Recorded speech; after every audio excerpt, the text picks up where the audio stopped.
A woman disguised herself as a chef and secretly dripped a potion into the food. As the food was delivered to the female celebrity's table, Jenny quickly entered the restroom, locking 3 of the stall doors and leaving only one open to lure Annie, the celebrity. By this time, Annie, who had finished eating, suddenly felt very uncomfortable and rushed to the restroom, entering the stall set up by the gang of thieves. Another accomplice stopped the bodyguards outside under the pretext that it was a women's restroom. As Annie was vomiting, Jenny, who had been hiding in the stall, snuck out. She then pretended to care about Annie while actually using a special tool to stealthily steal the diamond necklace from around Annie's neck. Jenny secretly placed it on a waiter's tray. When the waiter brought the tray to the kitchen, one of the thieves quickly hid the necklace in his pocket. She then calmly went to the utility room and locked the door. Next, she opened a prepared workbench and began disassembling the necklace. However, just as she was about to complete the final step of packaging the diamond, she suddenly heard the footsteps of security personnel at the door. Receiving the signal, the accomplice responsible for covering quickly threw a fake necklace tied to her leg into the pool at the entrance of the exhibition hall, claiming that she had found it. The alert inside the exhibition hall was subsequently lifted.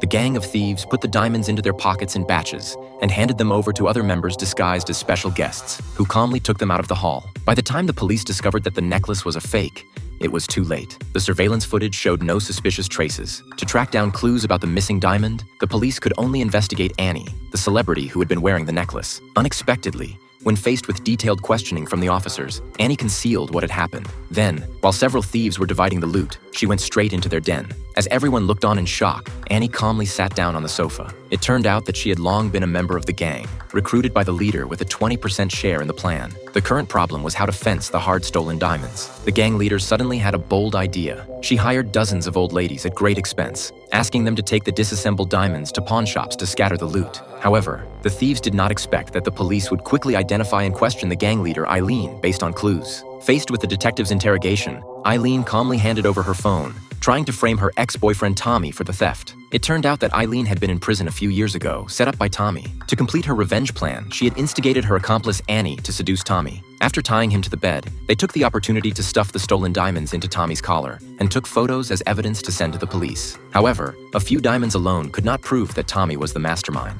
So Eileen came up with another odd trick, transferring some of the stolen money into Tommy's bank account, leaving him unable to argue his innocence as the police took him to jail. But when Annie learned of this, she immediately turned against Eileen. Due to copyright reasons, I can only show you the movie up to this point. The name of the film is Ocean's 8.